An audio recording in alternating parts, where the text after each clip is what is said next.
هەموو سەرۆت و سامان ئەو خەڵکە جاری وا هەیە ئەوەندە ماندووە بێ سبحان الله کەچی چۆن سەرفیەکات و پیاوێکی بەڕێزە هات کاتی خۆی هاتو شوێ مزگەوتەکەمانیە کرد دوکانی هەبوو شتی حرامیشیە فرۆشت گۆشتی بەرازیە فرۆشت نوێژی شێکرد پیاوێکی دایمان ڕوو لە خواژ بوو زۆر جارم نەسیحەت کرد کە تۆ ئەم ئیشە بگۆڕە یا ئەوەی بی بەرازەی تێمەکە خواردنەکەی کرد بە خواردن دوای فێڵێکی تری کرد گۆشتی قەل یعلی شیشی ئێهێنا لە جاتیهی بەرازەکە و فلفلی بەهارات و مەهاراتی زۆر پێوە کرد ئەوەیە فرۆشت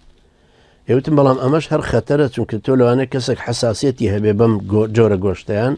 تۆ خراپتری بکەی نەخۆشیەکە ئەم پارێت حرامە ئەو جگەرەیە ئەی فرۆشی حرامە لانی کەم ئەم پارێ حرامانە دانە لە سندوقێکی ترە دەغیلەیەکی تر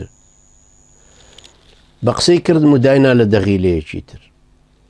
ئەمە بە تەبیعەتی حاڵ زۆرە بێت چونکە هەموو ڕۆژە گەڕوات جگەرە زۆرە سەرفە بێ ئەم گۆشتەش زۆر سەرفە بێ خواردنە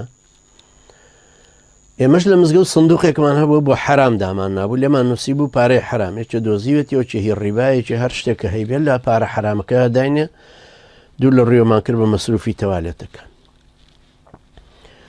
دوای پێم وتم هەرموو هەفتەیەک بیهێنە بیکەرە و سندوقی مزگەوتەوە چکە ئەمزانی کە زۆر بوو دوایی دڵی لێی نابێت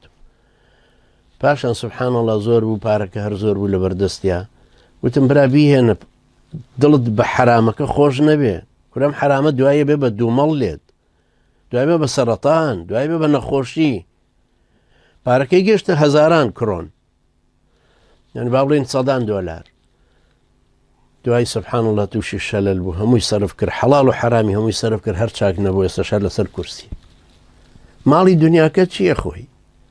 پاک کەم بخۆ بە پاکی بە حەڵاڵی یەکێ ڕەنجەدا جاری وا هەیە یەک مانگ دوو مانگ لە کەسابەتێکە ئیشی کردو غوربەتی چێشتۆ لە ماڵ و مناڵ دوورکەوتۆ شەو ڕۆژی حسابکردنی پارەیە بۆ تایلەند بۆ هندستان بۆ فلان شوێن ناپەرژێتەوە سەر ماڵ و مناڵی ناپەرژێت سەر سەیرانێک لەگەڵیانە دڵخۆشکردنیان کەچی دوای وەختێک گەزانی شتێکی لێقمی وەڵا فلان تاجری ڕەفیقی ئیفلاسی کرد ئەمش پارەکەی کە لە لای بوو پارەکەی تازە نادات یعنی ڕەنجی مانگ و دوو مانگەکەی هەمووی کە ماڵ و مناڵیشی مەحروم کرد لە سۆزی خۆی هەموو لەگەڵ ئەوەیان ڕۆیشت ئیماندارانە بڕوانە سەرۆت و سامانتان